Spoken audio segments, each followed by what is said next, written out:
Alright guys, welcome to Akilon. Wastes spawning up in the top left-hand position. The orange Zerg from Evil Genius's Team Liquid and the Take Bang Lee Song team, it's Jaedong. And his opponent, his name is Hyuk, spawning on the bottom right position as the blue Zerg. He is a playing coach for SK Telecom T1. Yes, now. Actually, interestingly enough, on Akilon Wastes, they have the watchtowers on this version of the map. So, in the most recent ladder one, I noticed that they removed the watchtowers, and some of the other versions of this map. So interesting that we're going to see those watchtowers here. Is this actually the Wings of Liberty version of the map? The Wings of Liberty version is called Akilon Flaps. Okay. So it is different. And this time, the SPL TV observer saying, you could chat, you know. And they're not talking. I think these guys, I think Jaedong's out for blood, man. He wants to have revenge. Look at the camera. He has the Jaedong eyes, the glare, the death stare. He has the classic Jaedong death stare here. And Hyuk's just kind of hang in there and hopefully do good. I have a feeling that this is going to be a pretty serious match, actually. Nobody cares about the chatting because this is not a teammate to teammate anymore. They really want to win the game. Yeah, I mean, I guess we don't know really how these players feel about each other, but... We don't need the chat. All I want is a win for my team. I guess so. Yeah, so it looks like both players, they're opening up with the hatch first.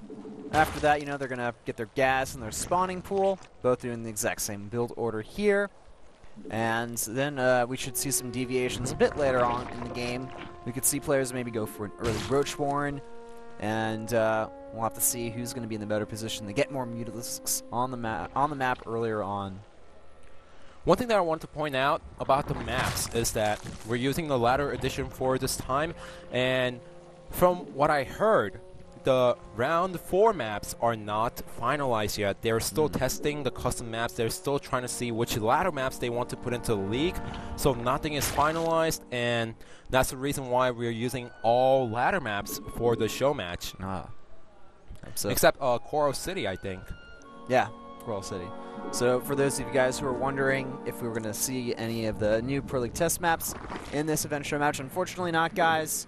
They're going to still be working on balancing those. I don't know if they wanted to bring those into a special show match series without them being tested, but we'll see them soon enough. Round 4 is, of course, around the corner. It's going to be coming up pretty soon here. Should be sometime in early April. But if you guys want to test out the maps, you could go to the Korean server or the NA server. I am pretty sure it is also up in Europe.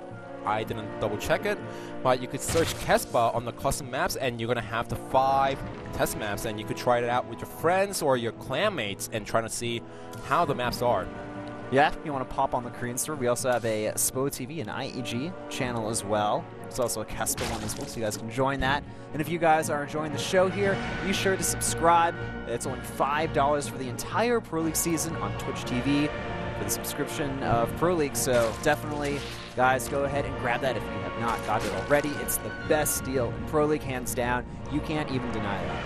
I know you guys love the free 720p that started today, but if you subscribe, you get the 1080p and the VODs. Indeed, so you can watch the games whenever you want.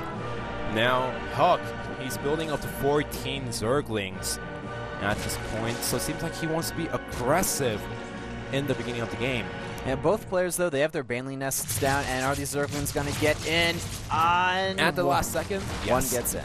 But he doesn't see the Zerglings pop out at the natural, so he's going to need to guess with what he sees inside the main base with the no second gas, no layer. Yes, however, I'm sure he saw some things. No, that's actually a bit of a mistake by Hyuk. Jaedong's going to see the lack of drones here, and that should totally have allow him to get prepared for this match. Oh! Huge Banling hit on the ramp. Hyuk was not able to see the Banlings coming from the high ground, so excellent connection there, and that's going to stop Hyuk in his tracks. That was so unfortunate for Hyuk. He was in that border where the Banlings were, and he just saw it at the last second. The reactions weren't as great as one might have hoped for, so now he needs to play defensively. He's getting the layer. His opponent, Jaedong, he just made up to 14 Zerglings. So now the tide has turned, and Hyuk, he's on the defensive over here. Actually, there's not any Banlings out yet. Banling connecting with the Queens. Is that Banling going to be able to kill off Fuelings? Yes, it does, but both Queens are going to go down.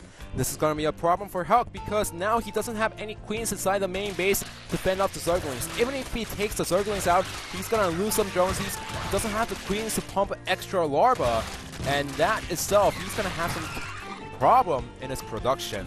Yeah, this attack from Jaedong, of course, being prompted by Hyuk messing up, losing a lot of Zerglings to that early Baneling hit, and it looks like Jaedong, he's got a nice lead now.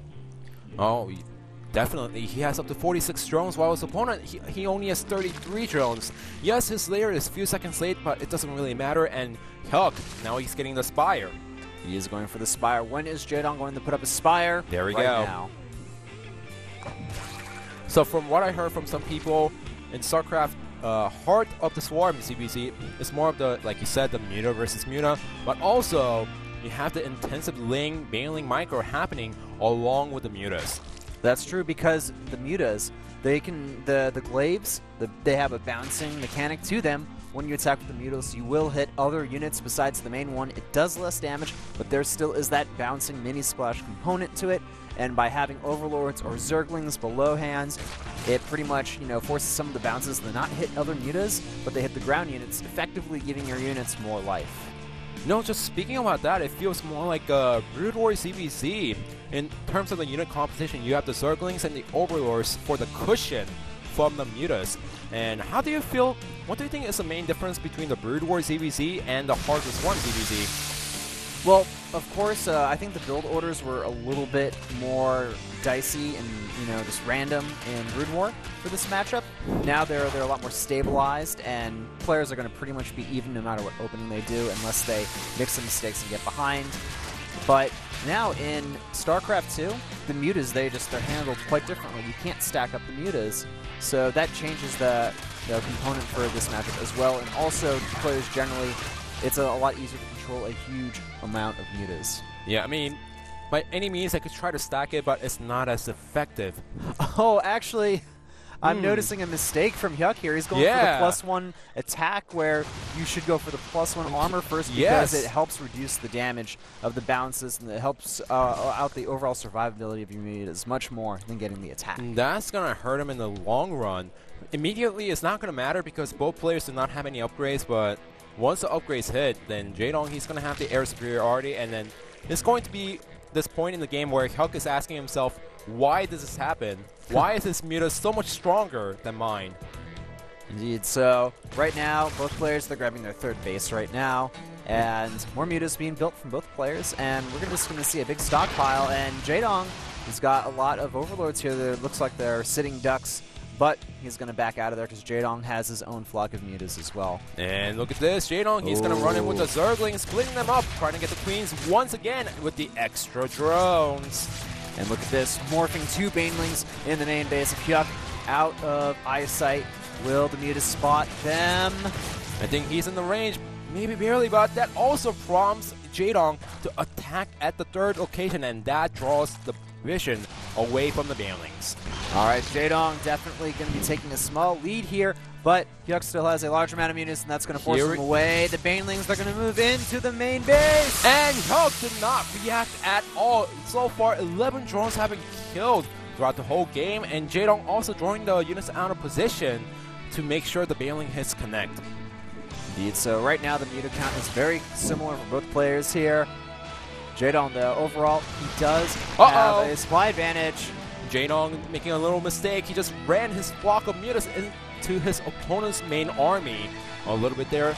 Good thing he noticed at the last second. The Muta count 20 to 20, so same, but when the upgrades hit, that's when the biggest difference is going to hit. Yeah, also in Heart of the Swarm, these Mutalisks, they have a new passive ability that allows them to regenerate their health so much faster outside of combat. So, abilities that do damage over time, like Fungal and Psionic Storm, they're not as useful against the Mutalisks as they were in Wings of Liberty. Seems like Hyuk wants to go for the attack. He knows that if he gives opponent too much time because of the drone difference, he's not going to win the game. But look at that upgrades kicking in. Hyuk, he had the same number of Mutas, but Jaedong just crushing at this point. Yeah, in addition to that, there are a lot of Zerglings at the third base of Hyuk, completely tearing apart that expansion, and there it is, GG! Jaedong keeping his lead over Hyuk in their head-to-head record. And Hyuk not looking so happy. Well, I guess he smiled in the end there, but I think that he kind of is feeling a little bit bitter about that loss. I think Hyuk helped himself when he got the +1 air instead of the +1 carapace. That was actually like a perfect Hyuk moment. Yes. That's the kind of thing that he would do. It's like, no, why are you doing that? You don't go for the +1 attack, you go for the armor. Either he's so ahead in the game or he's doing so well. You know, especially in this game, he was doing okay against Jaedong, and he gets a +1, and we're just like, you're doing it again, man. So Jaedong does take the victory for Tank Bang Lee Song there. They're up 2-0 now, but Roro and the coach from KT Rollster, Coach Lee, they're both smiling because they know we still have Roro, our ace, up our sleeves. So now... Well, it's still scary for